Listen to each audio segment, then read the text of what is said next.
आया, जमीन पर लगा कितना, सवाल ये है जमीन पर लोगों को राहत उस पैसे से कितनी हुई। वादे लोगों से आपने किए थे, ऐसे सवाल भी आपसे ही करेंगे ना। यार अब पीछे से कितना पैसा आ रहा है नहीं आ रहा है, वो आम आदमी को उससे नहीं, ये मुझे पता है ना, मुझे पता है लोगों को फायदा कैसे मिलेगा। यही वही फायदे तो मैं चाहता हूँ आप बताएं, 2 महीने में कितने फायदे हुए जब सोच बदलने के अलावा। सुन लीजिए, ये बीजेपी के लोगों से पूछो कि जम्मू कश्मीर के अंदर बजट कितना था, रिलीज कितना है। एमएलए से नहीं पूछेंगे किया है आप, मैं डीडीसी भी हूं, मेरा जो अपना फंड था ना 70 लाख, उसका रिलीज भी नहीं है। पैसा मोदी ने देना है, मोदी की मर्जी है तो देगा, नहीं है तो कंगाली के कगार पे खड़े क्यों है, यहाँ त्राही त्राही क्यों मची है, पूरे देश के अंदर क्यों मची है। ये जंग छोटी नहीं। आपको लगता है मैं एमएलए बन गया तो दुनिया की ताकत मेरे हाथ में आ गई? आप ही बोलते थे वो तो यार, वो छोटा वाला तबका, सुन लीजिए, वो जो छोटे वाला पैमाना है ना, उस पैमाने को ठीक किया जा सकता है।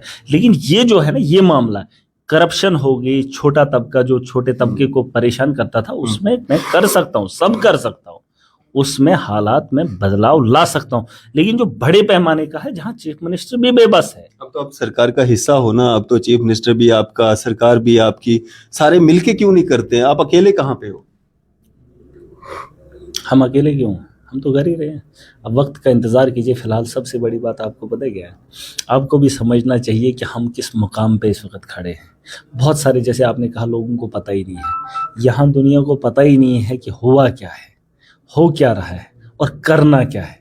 वो तो सरकार में बैठे कुछ लोगों को भी नहीं पता है, और बीजेपी के तो लोगों को कुछ पता ही नहीं है कि हमारे साथ खिलवाड़ क्या हो रहा है। ठीक है, अब एक महराज का दर्द जब आप सुन ही नहीं रहे हैं, आप कह रहे हैं लोगों को पता ही नहीं है, जब वही पता नहीं है तो माहौल कहाँ से बदलेगा। एक बाप जब कमाने गया था, लेकिन जब उसको काम नहीं मिला तो वो शाम को खाने के लिए क्या लाएगा।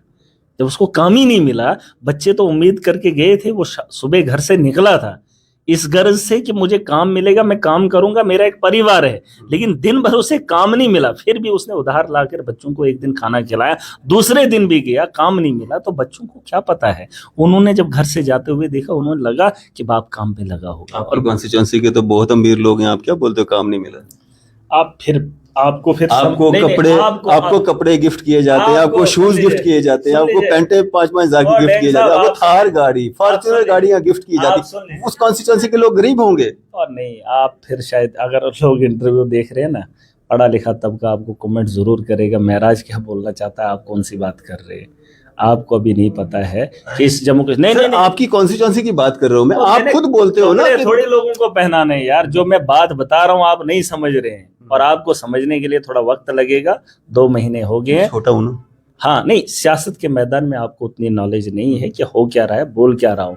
2 महीने हो गए, आपको लगा कुछ हुआ है जम्मू कश्मीर के अंदर? लगा कुछ नहीं हुआ, जैसा था वैसा ही है ना, लग रहा है ना। अभी 1 महीना और रुको, जब 3 महीने 4 महीने पूरे हो जाएंगे ना, बजट का सेशन आएगा। अभी तो वो बिजनेस रूल आया ही नहीं है, बिजनेस रूल आने दो। जब पता ही नहीं है एमएलए का काम क्या है, चीफ मिनिस्टर का काम क्या है, अभी तो वो चीजें दिखाई ही नहीं गई है। बिजनेस रूल आने दो, पता चलेगा, बजट आएगा, उसके बाद जम्मू कश्मीर की बागडोर संभालेगी सरकार। फिलहाल छोटे छोटे मुद्दे हैं, उन पे काम करना चाहिए था, लेकिन कुछ लोग नहीं कर पा रहे हैं, सरकार इंटरेस्ट नहीं ले पा रही है, वो एक अलग बात है। अब क्यों नहीं कर रहे हैं वो मुझे खुद भी नहीं पता है, लेकिन हम तो अपने तर्ज पे काम कर रहे हैं, जिस तर्ज पे पहले कर रहे थे। बिजनेस रूल आने दो, बजट आने दो, आपको खुद पता चलेगा कि महराज अभी तक बात क्या कर रहा था।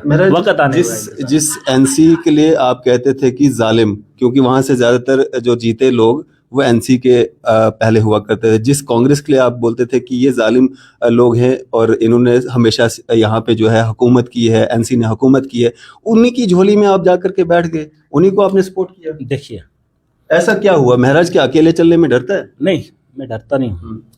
इस बात से डरता हूँ कि अगर अकेला रह जाता तो अपोजिशन करता, तो जम्मू कश्मीर का एक बहुत बड़ा तबका जिन्होंने मैंडेट एनसी को दिया है, या तो मैं उन्हें पागल कहता या तो वो मुझे पागल कहते। अब जब इतने लोगों ने मैंडेट किसी पार्टी को दिया है, इतने लोगों का वजूद किसी को थामा, तो यकीनन वो लोग सही हैं। अगर उन्होंने ये काम किया है तो इतने लोगों की गवाही के साथ महराज भी खड़ा है। अब सुन लीजिए, अगर मैं अपोजिशन में बैठता तो जब भी मैं बात रखता तो उससे बीजेपी को फायदा मिलता, इन लोगों को मौका मिलता, इनकी तरफ से मोहरा बन जाता और लोग कहते बीजेपी के साथ खड़ा है। हमारी मंशा एक ही है कि जम्मू कश्मीर को बदहाली से कैसे निकाला जाए, एक आम आदमी को इंसाफ कैसे दिलाया जाए। जो आप दिला नहीं पा रहे हो, जो आपकी एनसी भी नहीं दिला पा रही है, जो आपके पास पावर ही नहीं है, पैसा ही नहीं है। वही तो मैं कह रहा हूँ। हाँ, तो बात ही मैंने आपको जो पहले दास्तान सुनाई ना, वो मकसद यही है कि अभी आपको इस खेल के बारे में पता नहीं खेला क्या, फिर भी सेंटर पे रहना है, बीजेपी पे। वही तो मैं कह रहा हूँ, बीजेपी देगी तो आप कुछ मैं वही कह रहा हूँ, ये खेला अलग है, आप क्या ही कर सकते हो। एक रास्ता है, मैंने उमर साहब को बोला है, या तो करवाओ या तो करना पड़ेगा, इंतजार नहीं कर सकते हो। लोगों ने वोट दिया है, मैंडेट दिया है, मेजॉरिटी में आवाम सरकार को चुनी है, और हम इतना इंतज़ार नहीं कर सकते। अगर आप मेरे इंटरव्यूज़ देखेंगे, मैंने कल भी कहा है एक इंटरव्यू में, मुझे जब यहाँ कोठी नहीं मिली तो मैंने इन्हें कहा आप मुझे सिर्फ बताओ कि गांधीनगर में फलानी जगह आपकी कोठी है, तो खाली करवाना हमारा काम है। ये चीज़ से आप समझ सकते हैं, जो कल का इंटरव्यू, आप बारीकी से कुछ बातें मैं आपको बता रहा हूँ, लेकिन लोग पकड़ नहीं पा रहे हैं। वो कह रहे हैं कि मुंह से निकल गई बात, वो नहीं होती है। कुछ बातें जो आपको समझनी है, जो लोगों को समझनी है, और ख़ास करके सरकार को समझनी है। हमें एक जंग लड़नी है, हमें बहुत बड़ी जंग लड़नी है, और उस जंग के साथ आवाम को खड़ा होना पड़ेगा, चाहे जम्मू के हों, कश्मीर के हों। यहाँ तो रंगत कुछ और है, मैंने बहुत बार बोला हूँ, लेकिन लोग मेरे जज्बाती वो जो है ना माहौल को देखते हैं। कुछ बातें ऐसी होती हैं जो आम लोगों को समझनी है, और हर आदमी का समझना बहुत ज़रूरी है, क्योंकि उनकी नस्लों के साथ खिलवाड़ हो रहा है, और ये हमारी नस्लों के साथ हमारा जो मकसद है, हमें तो वो तो करना है। देखिए आप 1 महीना जहाँ 2 महीने गुजर गए, कुछ वक्त और सही देख लेना क्या माहौल होगा। मेरा जम्मू में एक प्रोटेस्ट निकाला गया था जलालाबाद में, आपके ही पार्टी के एक नेता पे एफआईआर लगती है और महराज मलिक के मुंह से एक आवाज भी नहीं निकलती है।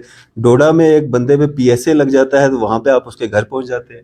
देखिए, बीजेपी देश को चला रही है, गुंडागर्दी का माहौल है, दिल्ली के अंदर इलेक्शन है, तो लोग हिंदुओं को बताया जा रहा है कि आप अपनी दुकानों के बाहर भगवा झंडा लहरा दो। सुन लीजिए, मैं वही बात पहुंचा रहा हूँ। मुसलमानों को बताया जा रहा है कि आप जो है बाहर नाम लिख लीजिए, आप मुसलमान हो। ये कोई नया मामला नहीं है यहाँ पे एफआईआर लगना। एफआईआर रोज की लगती है, बोलना आप तो बोल ही रहे हैं, पार्टी के सीनियर नेताओं पे बात उठी है, तो इन्होंने अपनी बात रखी है।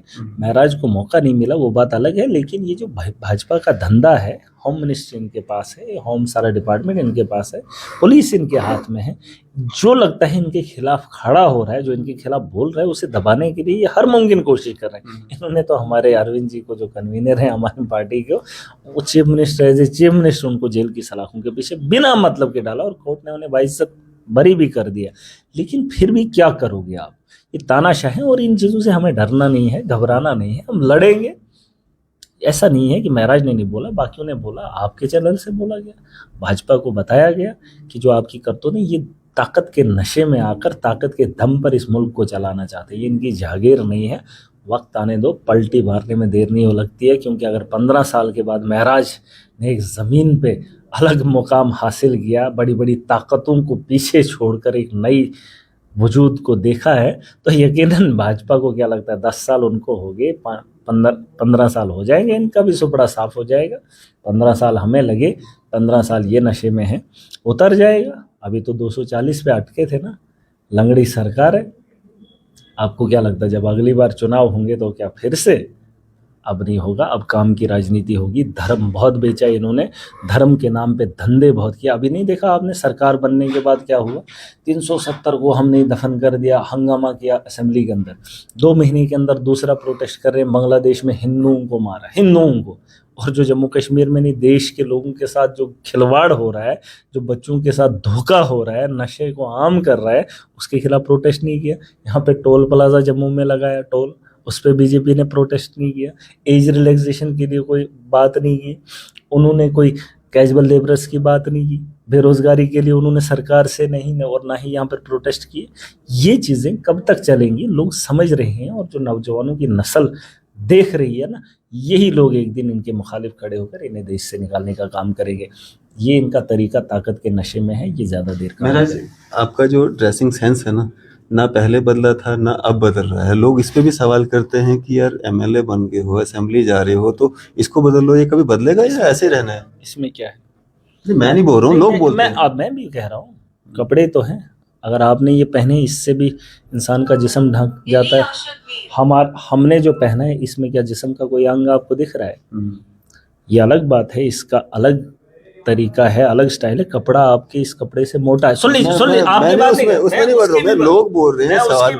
जो आपको फॉर्मल ड्रेसअप में है ना, उसकी शर्ट पतली होती है, उसको पकड़कर फाड़ा भी जा सकता है, क्योंकि वो वीआईपी ड्रेस होता है। ये पुख्ता ड्रेस है, ये आम आदमी का, ये फटने वाला भी नहीं। कुर्ता या लीड रूम वाला वो जो लिबास होता है, ये हमारा अपना शौक है, ये हमारा शौक कभी नहीं बदलेगा। मुश्किल है, मुश्किल है। वो कोई जुमे का दिन होगा, ईद की नमाज होगी, या कभी दूसरे किस्म का, तो वो एक अलग मामला है। जो हमारा पहनावा है उसमें तब्दीली या आपको ऐसा लगता है कि वो जो लोग करते हैं वो ढोंग होता है, सिर्फ लोगों को? हम नहीं करते हैं। आपको पता है, आप कितने सालों से मुझे जानते हैं? कितने सालों से?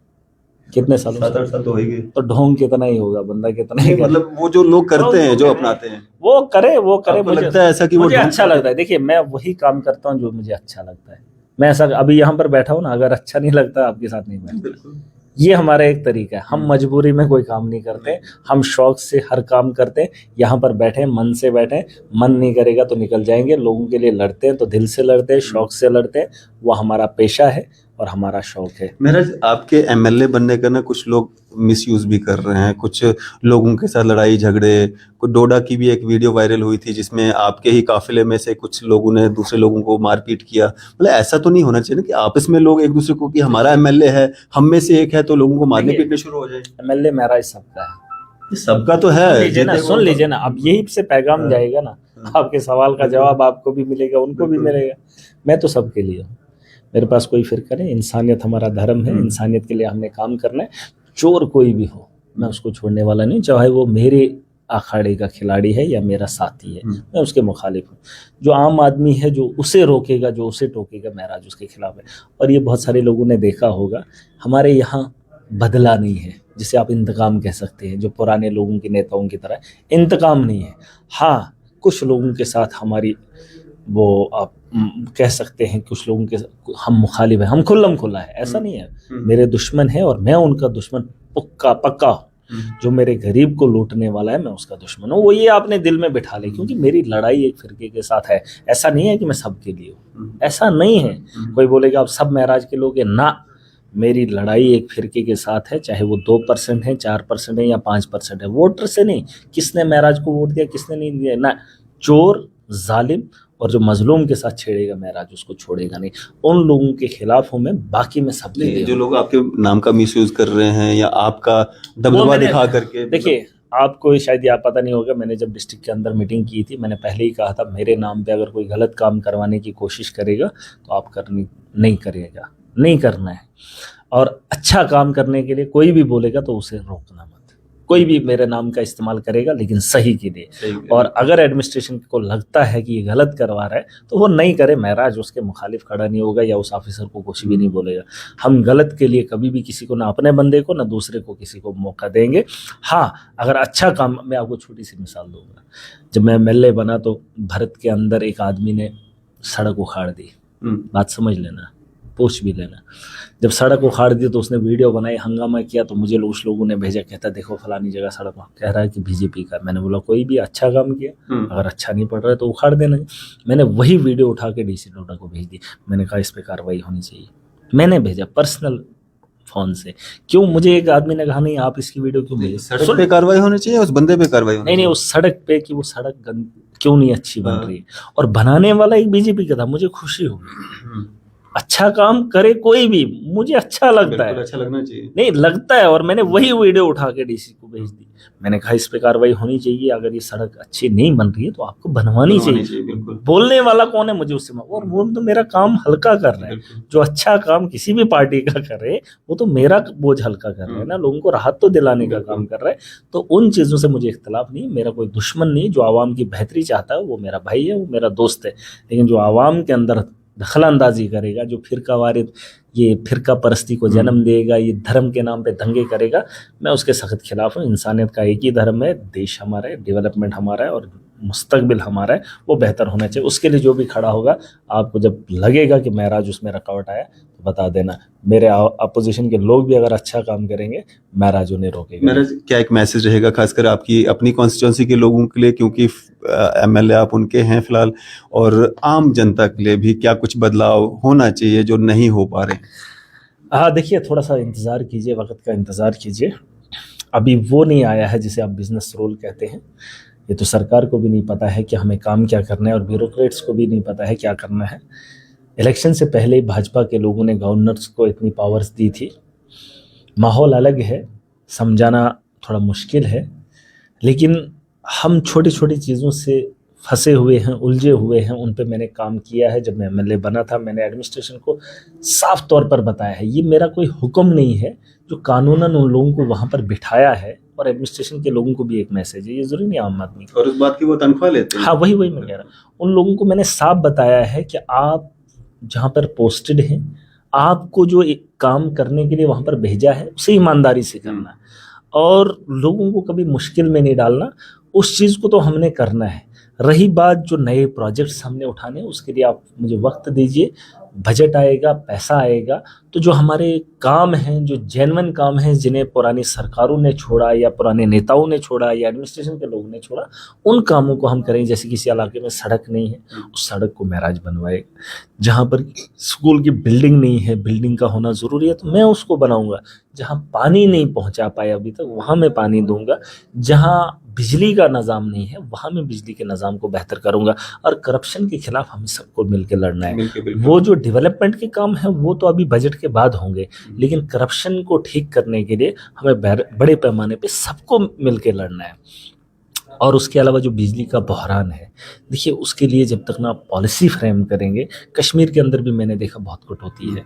रात को किसी ने बहुत अच्छी गज़ल बनाई थी कि नज़म बनाई थी, उस पर बड़ा अच्छा गुनगुनाया था। कश्मीर के अंदर भी बिजली का बहरान है, खिताई जनाब के अंदर भी बहरान है। उस बहरान को आप किसी एक फ़ोन से डीसी तक होता तो मैं करवा लेता।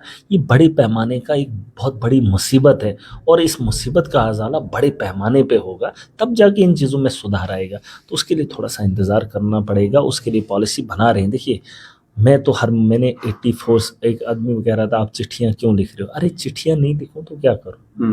क्या करूं?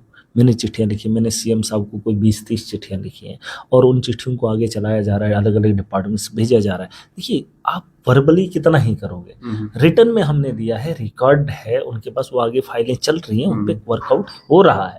देखिए, एज ए एमएलए अब मैं चिट्ठी लिख रहा हूँ तो उस पर काम होगा, और सरकार का हिस्सा हूँ। कुछ लोग सोचते हैं ये दिखाने के लिए, अरे जो चीज़ें जेन्युइन हैं, जो जिन तरीक़ों से किया जा रहा है, मैं हर मुमकिन कोशिश कर रहा हूँ।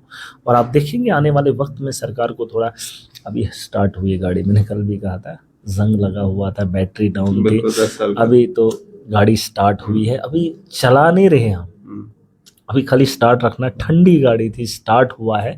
अभी जाके फिर गियर जब लगेगा ना, पहला गियर, थोड़ा सा उठने में वक्त तो लगता है, फिर जब रोड पे चढ़ेगी, दूसरे तीसरे चौथे पांचवें बहुत तेज भागेगी, और काम होने में कोई कमी नहीं होगी। पूरी ताकत से करेंगे। अगर नहीं होंगे तो महराज से सवाल करना। और मैं एक चीज़ आपके चैनल से कहना चाहूँगा, कश्मीर के अंदर मैंने मीडिया को देखा था असेंबली के बाहर। मैं चाहता हूँ जम्मू के अंदर भी नेताओं को सामने, जैसे आप मुझसे सवाल कर रहे हैं, हाँ, मीडिया को इकट्ठा कीजिए, और उनको ताकत, वो आवाम की ताकत है। एमएलए तो जैसे मुझे आवाज़ उठानी असेंबली में, मैं भी लोगों के लिए, आप भी लोगों के लिए, हम सब मुल्क की बेहतरी के लिए। जब तक ना लोग बेहतर होंगे तब, और ऐवान में जाकर घुसना है।